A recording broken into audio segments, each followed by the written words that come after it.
Hello, students. How are you? I hope you all are wonderful and also safe at your home. Today, we will do an exercise on page number 9 from your course book. Statement is underline the predicate in the following sentences. In this exercise, we will underline the predicate. First of all, try to understand the subject and the predicates. इसमें subjects क्या हैं और predicates क्या हैं? Clear? A sentence is a group of words that makes complete sense. Clear? जो भी एक sentence होता है उसमें group of words होते हैं. Every sentence has two parts. Subject होता है, उसमें एक प्रेडिकेट होता है. Every sentence has two part. First is subject, second is predicate. Clear? The subject can be the name of person, place, things. It tells us what or who the sentence is about. ये हमें बताता है कि sentence किसके बारे में है. Clear? For example, Leena is a good girl. Leena एक अच्छी लड़की है. लीना के बारे में सेंटेंस है, that is a subject. Leena is a subject and the remaining sentence is a predicate. Okay. First, the dog ran after the cat. Dog cat के पीछे दौड़ रहा है. The dog ran after the cat. किसके पीछे दौड़ रहा था डॉग? कैट के पीछे. The dog is a subject. Clear? Dog से हमें क्लियर होता है कि कैट के पीछे कौन दौड़ रहा था? Dog. The dog is a subject. The remaining sentence is a predicate. We will underline ran after the cat.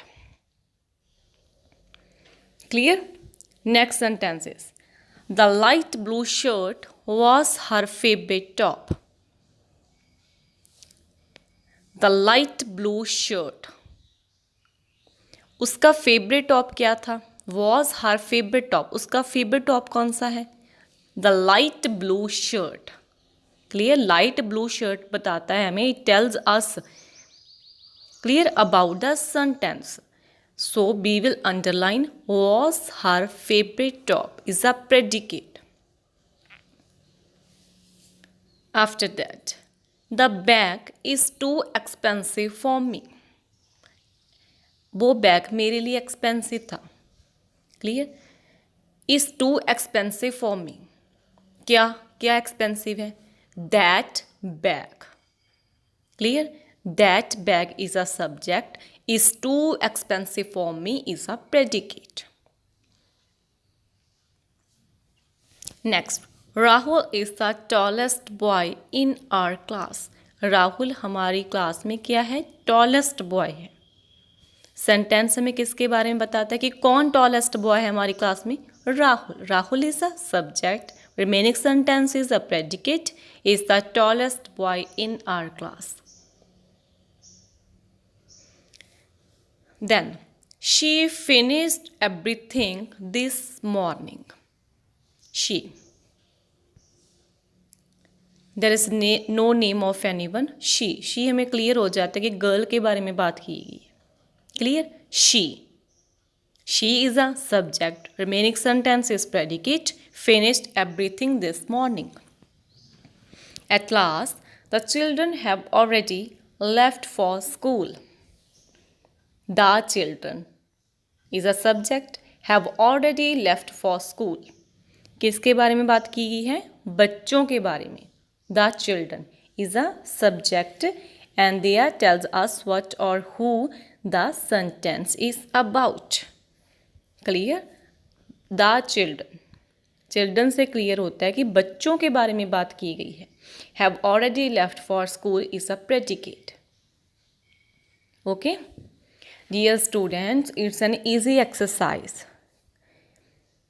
Every sentence has a two parts. Subject and the remaining sentence is predicate. Subject क्या होते हैं? Etch can be a name of a person. Person का name हो सकता है. For example, D sentence में Rahul. Clear? किसी animal का नेम भी हो सकता है, फर्स्ट सेंटेंस में द डॉग, एनिमल। किसी थिंग भी हो सकती है, कोई चीज़ भी हो सकती है। Look at the third sentence, that bag. Okay, जो रिमेनिंग सेंटेंस होता है वो प्रेडिकेट होता है कि ये हमें बताता है, सब्जेक्ट टेल्स अस बट और who the sentence is about, कि सेंटेंस किसके बारे में है। जो रिमेनिंग सेंटेंस होता है वो प्रेडिकेट होता है। Okay okay students, I hope you will understand it. Please solve it on page number 9. Thanks. Have a blissful day.